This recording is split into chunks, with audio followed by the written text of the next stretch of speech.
Two men journey to the bars and restaurants of Scandinavia to find amazing beers, always with the same question. Hey, what's on tap? It's time to find out. Welcome to What's on Tap. Blah, blah, blah, blah, blah, blah. Welcome to What's on Tap podcast. I am your host Martin, And I am Stefan, just kind of mumbling through the intro here. just like your life, mumbling through. I know. it. I didn't think it'd been that long of a week, but apparently. So recently, I've been listening to. I always listen to our episodes, but I got into a phase where I had a few lined up, and I listened through them and was like, "Wow, this is a really good episode." And the next one, "Wow, this is even better." And then one came where we kind of just mumbled, and I figured to myself, "I hope no one starts with this one." For every 10 we do, at least one is a dog. Oh, really? All right. Well, I mean, they can't all be winners. No. You know, you try your best, and every once in a while you just kind of come away and go, well, I mean, that was something. Exactly. But I always try to stay close to our recording equipment. Yeah. It just, that one episode, you can barely hear what I'm saying. It probably wasn't that important anyway. And I don't say any good points. I mean, It was probably one of those episodes where we were doing two double IPAs or something. Yeah. And they were both going, well, this is... Meh. Moving on. Today we're actually starting with an IPA. Yes. From Systembolaget. And it is a collaboration India Pale Ale made by All In Brewing, together with Bierbibliothek and Frontal. It's Dutch. It's just part of the, what do you call it, the small and local release? It has to be. Yeah, I can't imagine that it wouldn't be. It's Bierbibliothek and All In, so Yeah. it almost, demands that it was. Exactly. And we needed to do some research because apparently there's one version made by All In and one version made by Bierbibliotek with the same collaboration breweries. Okay. And do we know, I guess the packaging would be different. Yes, but based on pictures, they seem scarily close in appearance. But this one does say All In Brewing, closest to like the contact information, whatever. Yeah. Don't drink it while you're pregnant and stuff, or if you have a beer belly. Depending on Either way. It is It's really going to limit their market share if you don't drink it if you have a beer belly. Exactly. It's alienating the drinkers. Exactly. It's 6% ABV and it's called Harbulary. Okay. You think it's Harbulary because it's in Gothenburg and it's kind of a harbor town? Maybe Frontal is also from a harbor town in the Netherlands. I don't know where Frontal is based out of. But I'm assuming every place in the Netherlands is a harbor town. Fair enough. Considering it's 90% seafront. Frontal. Oh, they're from Breda. We've talked so much about Breda. Breda is definitely not a harbor town. It is very close to the border. So the southern border, which would be Belgium. Right. Yeah. Okay. Well, I mean, it's very clean looking, very hoppy IPA. It smells very classic IPA, 6% ABV. This should be pretty good. I think this is going to be a really nice experience. The description online says yellow and clear, like the beers that got us hooked on IPAs back in the early 2000s. Yeah, no, I agree. They're not lying. And the first check-in you see is someone who got it in the Frontal Beer Club. Oh, so that's pretty fun. That's special. Well, cheers.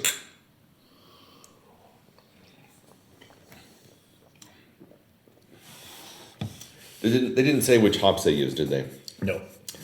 Do you think it's some kind of hops you don't like? It is 100% one of those hops I don't like. It couldn't be just because it's badly made? No, I don't think that's it. I think that Bierbibliotek and All In and Frontal all do pretty decent beers. I think this collab is probably something they should all be able to kind of cakewalk through because it is just a basic IPA, but there is this one particular type of hops I'm not a real fan of, but I'm not really sure which one it is. Right. And it's this flavor. And what flavor does it give? Is it like a soapy flavor?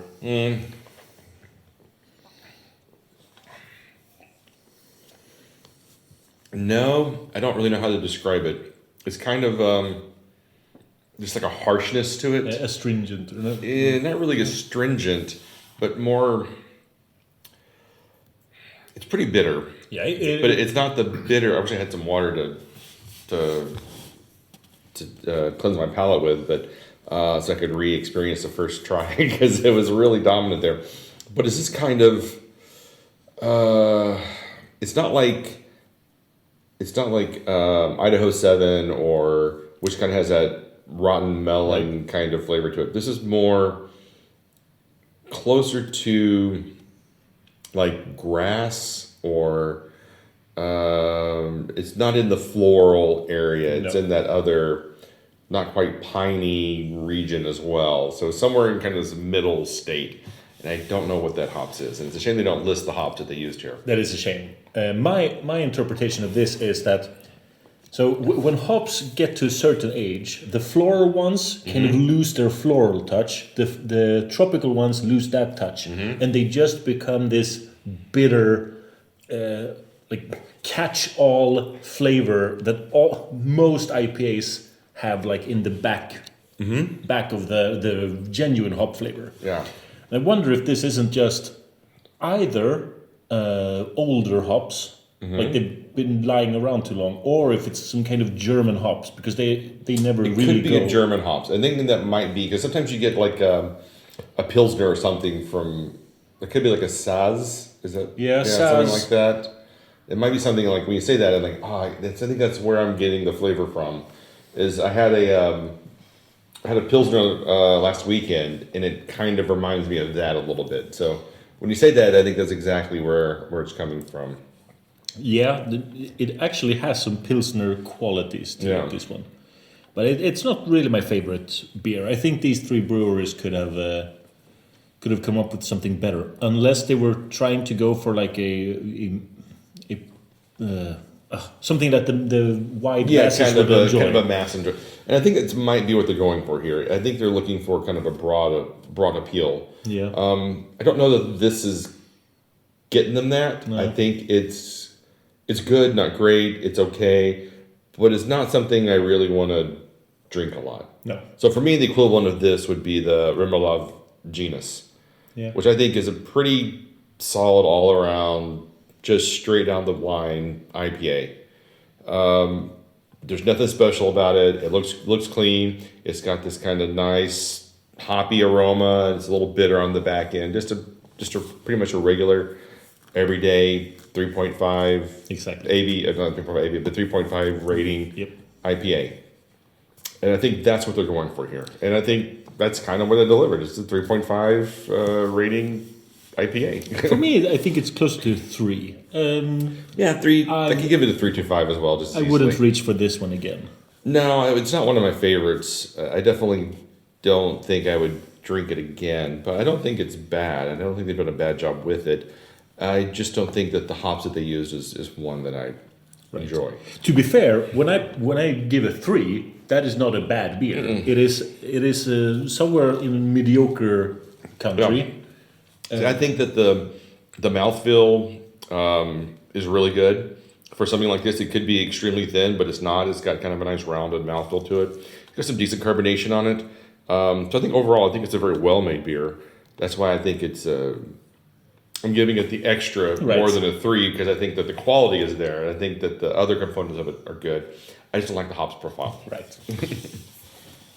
So, let's go to the next beer. This is also a beer from Swedish Systembolaget. It is a barley wine from Bryggeri Subbe. They are located in Varberg, outside of Gothenburg, basically.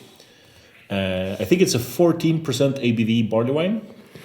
And I'm not sure if I should reveal to you, but this one has been slammed online. Really? I am not surprised. I smelled this and I was just like, bubblegum and nail varnish? Yes, I agree. This one has not gotten good reviews. It's like the two smells you don't want to get from a barley wine. One is a bubblegum smell, and 2 is any kind of lacquer smell, which is usually what you associate with, say, a Flemish red. This is like red flags are just everywhere. Danger. There's more red flags going on here than at a Trump rally speech. You know, Right. There's a lot of red flags. But even so, I mean, if a Swedish brewery makes a new barley wine or a new imperial stout stronger than 9%, I am going to buy it.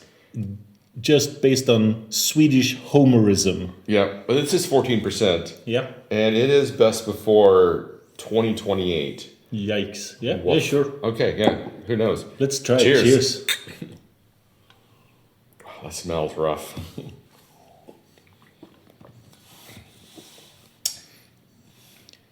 The mouthfeel is a combination of sticky, boozy, and kind of almost a little aggressive in the booziness. You know what it reminds me of is a Belgian quad. Fair enough. It's got a really strong alcohol nose to it. It's got a banana ester kind of flavor to it. There's some caramel. There's some roastiness to it. If they'd have called it a Belgian quad, I'd be like, nailed it. This is awesome. I think it fits that flavor profile better. But as a barley wine, it's like, woof, you guys really missed the mark on this one. Yeah. Again, It's kind of flat, but when you drink it, it kind of activates your taste buds like it's prickly. Yeah, I mean, the carbonation is, you're right, it is kind of flat. But the mouthfeel is quite nice. It's a little thick, a little syrupy kind of. I think you get some brown sugar in there. But the booziness is quite overwhelming and kind of just kills it on every level in that way. I can definitely see why people are hating this. And again, if you were to blind taste this and you were to like say guess the style, I think you would go like Belgian quad or like a triple or something like that, because you get a lot of those notes from that. Never in a million years would I say barley wine on this one. No. An acquaintance of ours, or friend of ours, wrote in Swedish, but he wrote that it smells like sorrow and misery. I think people are being quite harsh on this beer. For our Swedish listeners, den doftar sorg och bedrövelse. Wow, that's pretty hardcore. That's pretty rough. Yeah, I don't think it's that bad. I definitely think they missed the mark by calling this a barley wine. And it could be one of those things where they just had this idea in mind that they're going to make a barley wine. So, heavens be damned, this is what they're making, despite the results. But it just is not. But even as a Belgian quad, it's not very good. But it's... I don't hate it. For me, this is a...